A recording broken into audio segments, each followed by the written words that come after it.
Welcome back. Today, we're diving into a compelling and ongoing story from Kolkata that has captured national attention in India. Junior doctors in Kolkata are defying a court order and continuing their strike, protesting against the rape and murder of a trainee doctor at a state-run hospital. The tragedy unfolded on August 9th when the body of a 31-year-old woman, who had been a trainee doctor, was discovered. This horrific event sparked outrage across India. The accused in the case, a hospital volunteer, has been arrested, and the investigation has now been taken over by a federal agency. While the outrage and protests have diminished in other parts of India, Kolkata's doctors remain resolute, demanding justice and systemic changes. Protesters have set up camp outside the state's health department headquarters, voicing 5 key demands: justice for the victim, removal of senior police officials, enhanced security for health workers, and more.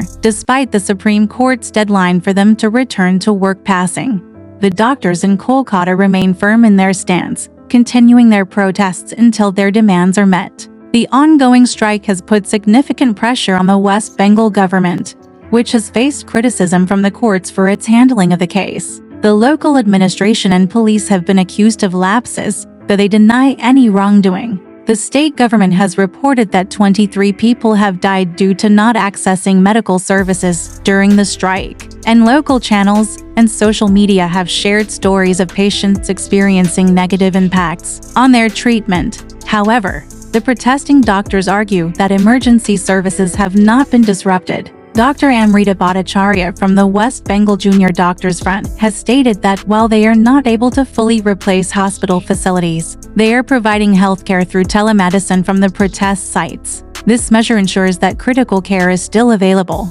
even if the full range of hospital services is not. The situation remains tense, with authorities rejecting the doctors' conditions for negotiation, including their demand to have their meeting with Chief Minister Mamata Banerjee televised live. The protests, which are predominantly centered in Kolkata, have seen over 300 rallies over the past month. Many of these have been organized by women, highlighting the widespread and passionate involvement in the cause. Some protests have escalated into chaotic political rallies, with clashes between police and protesters. Despite these tensions, the doctors have been joined by other health workers and members of the public.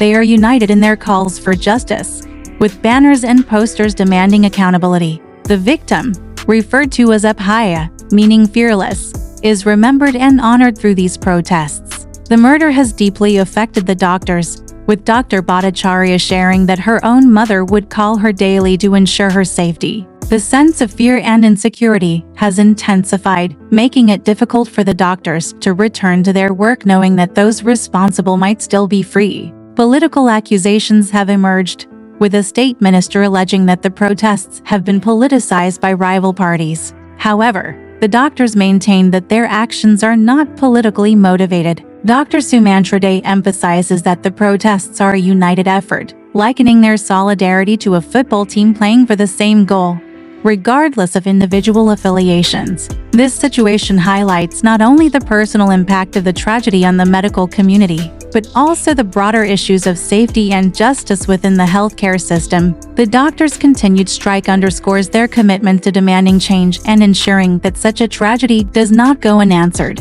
If you found this story as moving and significant as we did, be sure to like, comment, and subscribe to stay updated on this and other important news. Thanks for joining us today, and we'll see you next time.